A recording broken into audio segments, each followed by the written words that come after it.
प्रशिक्षण के संबंध में मैं ये जानकारी आप लोग को देना चाह रहा था कि अभी हाल में ही जो परिणाम आया, जो जून में फाइनल हुआ, उस पर करीब 21,300 हमारे जो सिपाही है उनकी नियुक्ति की गई थी और उसमें से जो पुरुष हैं लगभग 10,200 पुरुष हैं और 11,170 के करीब महिलाएं हैं।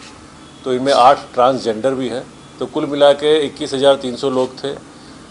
इसके अतिरिक्त करीब 1,060 लोग हमारे पहले जो सिपाही नियुक्त हुए थे उनकी ट्रेनिंग नहीं हुई थी, बेसिक ट्रेनिंग नहीं हुई थी। तो जो नए सिपाही आए 21,300 और जो पुराने लगभग 1,000 के आसपास हैं, तो 22,300 की प्रशिक्षण कराया जा रहा था एक साथ ही। ऐसा कभी हुआ नहीं है बिहार में पहले कभी, और हमारी जानकारी में किसी स्टेट में भी पहले ऐसा कभी नहीं हुआ था कि एक साथ ही इतने ज़्यादा लोगों का प्रशिक्षण कराया जाए। तो एक तरीके से चुनौती थी, उसको हम लोगों ने स्वीकार किया और इसके बाद उसको जो हमने प्रक्रिया अपनाई उसके बारे में जानकारी देना चाहेंगे। हमने जो हमारे जो बीसेप के जो ट्रेनिंग सेंटर हैं उनको पहले ही 2023 में ट्रेनिंग सेंटर के रूप में नोटिफाइड किया जा चुका है, जो हमारे बीसेप के बटालियन हेडक्वार्टर है। तो उनमें से 15 बटालियन हेडक्वार्टर को हम लोगों ने ट्रेनिंग सेंटर के रूप में उपयोग किया। इसके अलावा 33 जो हमारे जो जिला के पुलिस केंद्र हैं, हमारे यहाँ 40 ज़िले हैं, आउट ऑफ 40 जो 33 पुलिस केंद्र हैं उनको हम लोगों ने सरकार के स्तर से अस्थायी रूप से प्रशिक्षण केंद्र के रूप में नोटिफाई कराया।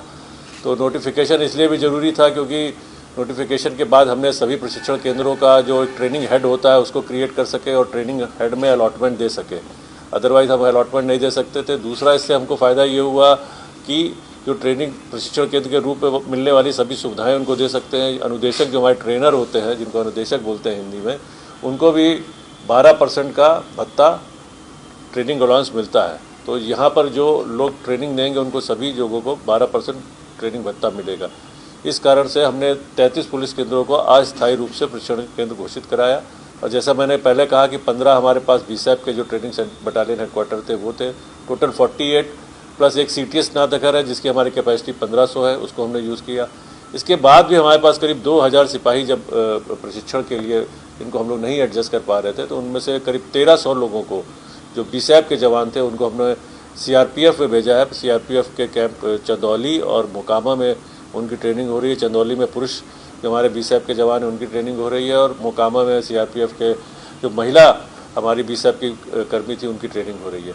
और करीब 628 लोग, 1,300 ही हो गए और उसके बाद जो 640 लोग बचे उनको हम लोगों ने SSB के 3 जगह पर भेजा है, जिसमें बगहा, बेतिया और सीतामढ़ी में उनकी ट्रेनिंग हो रही है। इस तरीके से कुल मिला के 22,300 का प्रशिक्षण दिनांक 21 जुलाई से प्रारंभ किया जा चुका है और प्रशिक्षण अभी सुचारू रूप से चल रहा है।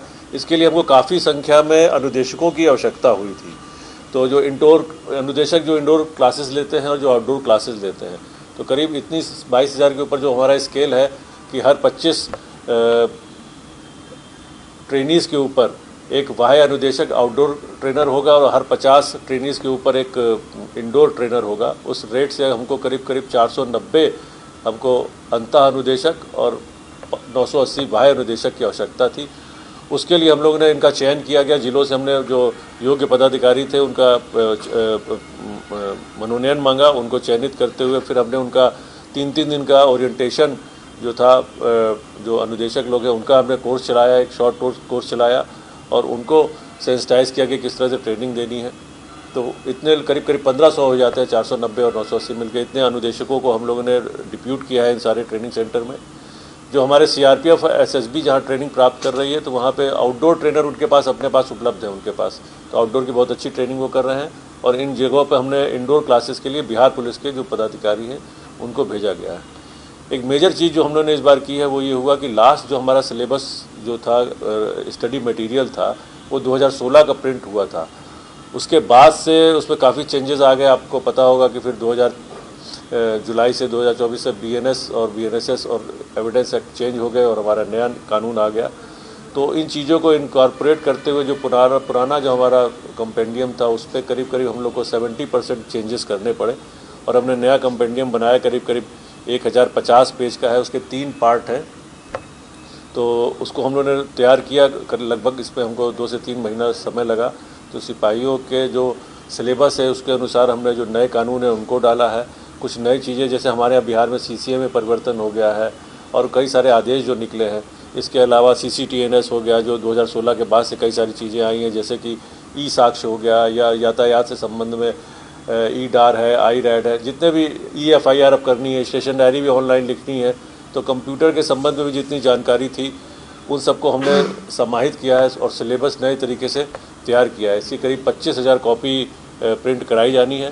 वो प्रक्रिया भी प्रक्रियाधीन है और मुझे लगता है कि करीब 20 से 25 दिन में हम लोग इसकी कॉपी 25,000 कॉपियाँ प्रिंट करा के और सभी ट्रेनीज़ को हम लोग फ्री ऑफ कॉस्ट दे पाएंगे।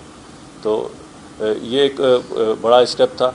इसके अलावा DSPs की जो ट्रेनिंग होती है उसमें भी जो BPA में उनकी इंस्टीट्यूशनल ट्रेनिंग होती है, उसके बाद ज़िले में जाके उसको वो व्यवहारिक प्रशिक्षण जो बोलते हैं वो कराते हैं। तो उसका भी सिलेबस आज तक नहीं बना था, वो भी हम लोगों ने तैयार किया है कि किस तरह से वो जो 9 महीने 10 महीने उनकी जो ट्रेनिंग होती है ज़िले में, उसको वो किस तरीके से करेंगे।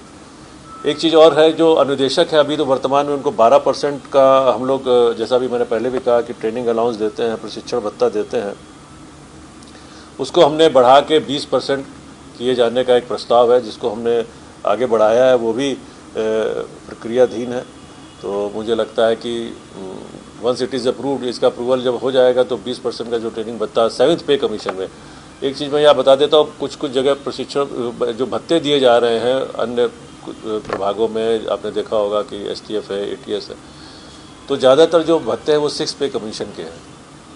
तो इसको हमने जो प्रस्ताव है उसको हमने 7th पे कमीशन का जो बेसिक पे आएगा उस पर हमने दिया है। और last but the most important thing कि ट्रेनिंग में जो एक मेस का प्रबंधन रहता है, वो एक बड़ा चैलेंज रहता है हमारे पास। क्लासेज और हमने आउटडोर जो ग्राउंड है उनकी व्यवस्था तो कर ली है, मेस प्रबंधन के लिए पहले जो चला आ रहा था व्यवस्था, उस पर काफ़ी शिकायतें कई बार होती थी, आप लोग परिचित ही हैं। तो इस बार हम लोग ने पहल किया है, तो पुलिस मुख्यालय इसमें DG साहब का बहुत हम लोग को मार्गदर्शन मिला। DG साहब के मार्गदर्शन में हम लोगों ने जीविका, जो हमारी जीविका दीदी है, उनके साथ एक MOU, जिसको समझौता बोलते हैं, MOU एक समझौता ज्ञापन किया है, जिसके साथ सभी जो हमारे प्रशिक्षण केंद्र CRPF और SSB को छोड़ के जितने भी प्रशिक्षण केंद्र हैं, चाहे वो BSAP के हो, चाहे जिला पुलिस केंद्र हो या हमारा CTS नाथनगर भी हो, वहाँ पर जो मेस का प्रबंधन इनके द्वारा किया जा रहा है। तो मुझे उम्मीद है कि इस पर फूड की क्वालिटी और आगे आने वाले समय में थोड़ा ट्रांजिशन फेज़ में है, तो शुरू में कुछ हम कठिनाइयाँ आई हैं, लेकिन उसको पिछले 1 हफ्ते में हम लोगों ने ओवरकम किया है और मेन्यू हम लोगों ने रिच रखा है। तो उसको कोशिश की हम लोग कर रहे हैं कि जो भी कठिनाइयाँ थी उसको जल्दी से दूर करके उसको स्मूथली रन कराएं। तो प्रशिक्षण के संबंध में इतनी ही जानकारी देनी थी आप लोगों को।